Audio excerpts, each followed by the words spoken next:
बात कर रहे हैं बिहार स्टाफ नर्स के रिजल्ट के बारे में। आपका जो कोर्ट केस है अपडेट आ चुका है, क्योंकि कोर्ट केस की वजह से आपका जो रिजल्ट है वो रुका हुआ था। तो गुड न्यूज आप सभी कैंडिडेट के लिए है कि रिजल्ट अपडेट आ चुका है। और कब आपका रिजल्ट जो है जारी किया जाएगा, क्या कोर्ट केस की वजह से रिजल्ट जारी किया होगा और कौन जारी करेगा, ये जानकारी आपको समझना बहुत ही जरूरी होगा। आंसर की के बाद आपके पूरे तरीके से जो आंकड़ा है वो बदल चुका है, कटाव आपकी बदल चुकी है।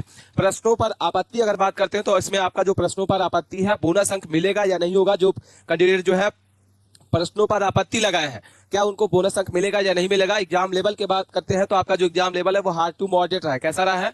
हार्ड टू मॉडरेट रहा है। टोटल प्रश्नों की आपत्ति अगर बात करते हैं कि इसमें जो बच्चे चैलेंज किए थे क्वेश्चनों पर, जो बिहार स्टाफ के नर्स की वजह से बहुत सारे क्वेश्चन गलत किए गए थे, तो क्या बोनस अंक मिलेगा या नहीं मिलेगा और कितने प्रश्नों पर चैलेंज किए गए हैं। तो 8 से 6 नंबर आपको यहाँ पे 8 से 6 क्वेश्चनों पर प्रश्नों पर आपत्ति लगाई गई है।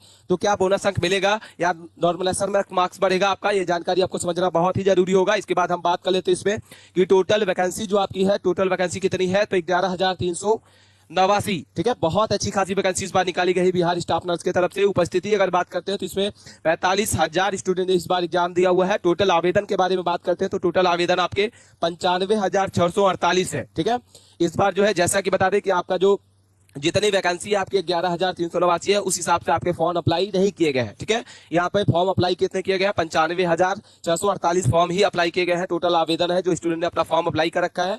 रिजल्ट के बारे में बात कर लेते हैं, क्योंकि लगातार बच्चों के देखते हैं कमेंट कि सर हमारा रिजल्ट कब आएगा। रिजल्ट के बारे में बहुत सारी देरी हो रिजल्ट आने में। रिजल्ट हमारा आना था अगस्त में, लेकिन अभी तक रिजल्ट अगस्त में नहीं आया। ठीक है, तो जैसा आप जानते होंगे बहुत जगह आपने कटाव देखी होगी, बहुत जानी आप वीडियो देखी होगी, लेकिन आप सटीक डाटा के साथ आपको कहीं कटाव देखने को नहीं मिला होगा। रिजल्ट कब जारी किया जाएगा ये भी जानकारी आपको बता दें, तो रिजल्ट आपका सितंबर के फर्स्ट वीक में आपका आएगा। ठीक है, सभी कैंडिडेट जो भी इस वीडियो को देख रहे हैं तो आपका जो रिजल्ट है वो सितंबर के फर्स्ट वीक में आने की आशंका है। और इतना लेट क्यों हो रहा है, कारण क्या है, तो कोर्ट केस की वजह से, जैसा कि आपको बता दें कोर्ट केस की वजह से आपका जो रिजल्ट है वो रुका हुआ है। ठीक है, संभावना है कि जारी होने का रिजल्ट इसके बाद अभी आपका क्या, क्योंकि बहुत सारी कमेंट करते हैं बच्चे कि क्या कोर्ट केस में जो हमारा रिजल्ट है वो जारी किया जाएगा या नहीं किया जाएगा। तो जो कैंडिडेट कमेंट करते हैं तो आप यहाँ पे वीडियो को देख लीजिएगा कि कोर्ट केस में भी रिजल्ट जो है जारी किया जाएगा, क्योंकि पहले अवसर हो चुका है। ठीक है, यहाँ पे हम बात करते हैं, यस आपका जो रिजल्ट है वो रिजल्ट जारी किया जाएगा, लेकिन कोर्ट के अधीन आपका रिजल्ट होगा। कैसा होगा? कोर्ट के अधीन आपका रिजल्ट होगा। जो भी कोर्ट आदेश करेगा वो उसको आपको मान्य करना पड़ेगा। इसके बाद अगर हम बात कर लेते हैं इसमें ये डॉक्यूमेंट वेरिफिकेशन के लिए आपको कौन कौन से डॉक्यूमेंट लगेंगे, तो ये जानकारी आपको समझना बहुत ही जरूरी होगा। तो डॉक्यूमेंट के लिए आपको यहाँ पे कौन कौन से डॉक्यूमेंट लगने वाले हैं ये जानकारी आपको समझ लेना होगा। तो यहाँ पे जैसा कि बता दें कि आपको कौन कौन से डॉक्यूमेंट है जो आपको संभाल के रख लेना होगा, क्योंकि जैसे ही आपका रिजल्ट आएगा तो रिजल्ट के बाद आपको यहाँ पे टाइम नहीं दिया जाएगा आपको डॉक्यूमेंट के लिए। ठीक है, तो ये सारे डॉक्यूमेंट आपके रहने चाहिए। सबसे पहले बात कर लेते हैं यहाँ पे आधार कार्ड। आधार कार्ड आपका लेटेस्ट होना चाहिए। कैसा रहना चाहिए? आधार कार्ड लेटेस्ट रहना चाहिए, उसमें फोटो अपडेट होनी चाहिए, बायोमेट्रिक आपका अपडेट होना चाहिए, ऐसा नहीं कि आपका पुराना आधार कार्ड हो। ठीक है, इसके बाद पैन कार्ड आपका रहेगा। इसके बाद हम बात करते हैं 10th की मार्कशीट रहेगी प्लस सर्टिफिकेट रहेगा, 12th की मार्कशीट रहेगी प्लस सर्टिफिकेट रहेगा। जीएनएम अगर आपका नर्सिंग का डिप्लोमा है तो आपका रहना चाहिए। बीएससी नर्सिंग से अगर आपने फॉर्म अप्लाई कर रखा है तो आपकी मार्कशीट होनी चाहिए। कैरेक्टर सर्टिफिकेट रहना चाहिए। इसके बाद 8 फोटो लगने वाली है। रजिस्ट्रेशन प्रिंट आउट आपका रहेगा, जो आपने फॉर्म भरा है तो उसका प्रिंट आउट रहेगा। एडमिट कार्ड आपका लगने वाला है। जाति, आय और निवास आपका लगने वाला है। ये जानकारी आपको समझना बहुत ही जरूरी होगा। ये सारे डॉक्यूमेंट आपको रेडी करके रख लेना होगा। दूसरी बात आपको ध्यान ये रख लेना होगा कि ये सारे के सारे डॉक्यूमेंट पे आपका जो नाम है, father name, date of birth, ये सारे के सारे सही होने चाहिए।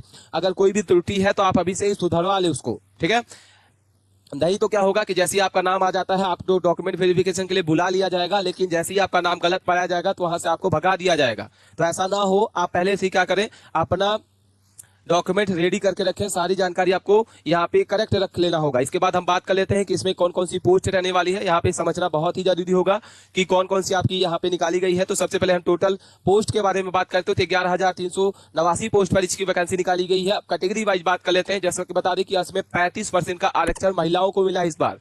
ठीक है, जनरल की बात करते हैं तो 3,134 पोस्ट है, जिसमें से आपके फीमेल कैंडिडेट 1,097 आपका यहाँ पे जो पोस्ट है वो रहने वाली है, जिसमें 35% आरक्षण रहेगा।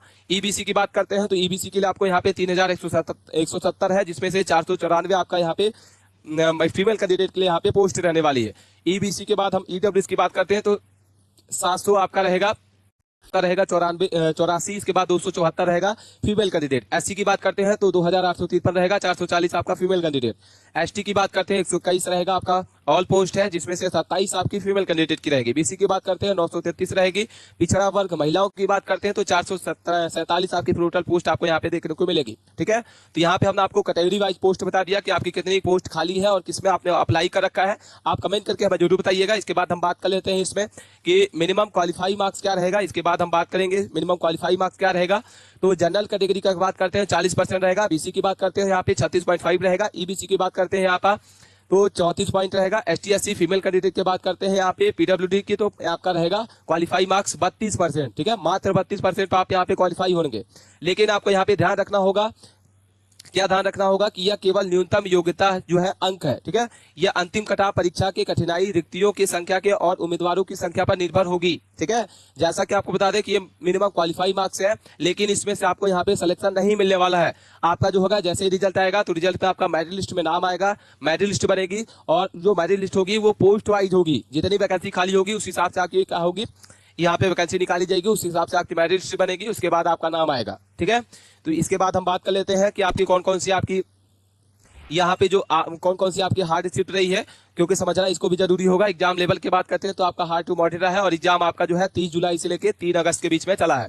जिसमें अगर हम बात करते हैं 30 जुलाई की आपकी फर्स्ट शिफ्ट आपकी मॉडरेट शिफ्ट जो रही है, हार्ड शिफ्ट रही है। अगर हम बात करते हैं इवनिंग शिफ्ट, ठीक है, फर्स्ट शिफ्ट आपकी मॉर्निंग शिफ्ट रही है और जो सेकंड शिफ्ट आपकी है इवनिंग शिफ्ट है, इसमें भी आपकी हार्ड रही है।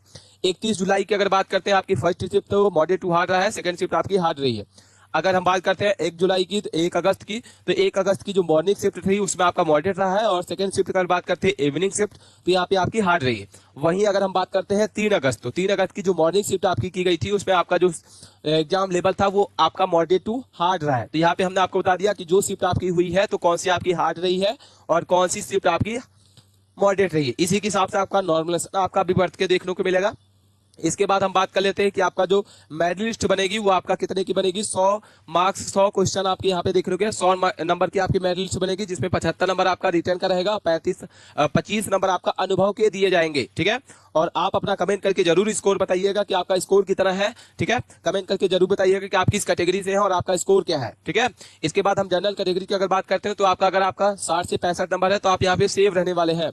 ईबीसी की बात करते हैं तो ईबीसी की आपका 53 से 58 है। बीसी की बात करते हैं 55 से 60 है। ईडब्ल्यूएस की बात करते हैं तो 53 से 56 है। एससी की बात करते हैं 50 से 55 है। एसटी की बात करते हैं 45 से 50 है। अगर आपका इतना नंबर है तो आप यहाँ पे सेव रहने वाले हैं और आप यहाँ पे क्या करें, डॉक्यूमेंट वेरिफिकेशन के आप अपना डॉक्यूमेंट रेडी करके रखें। ठीक है, क्योंकि यहाँ पे 100% यहाँ पे सिलेक्शन होगा इतने अगर आपका स्कोर है तो इसे 2 नंबर 4 नंबर आपका बढ़ेगा घटेगा, लेकिन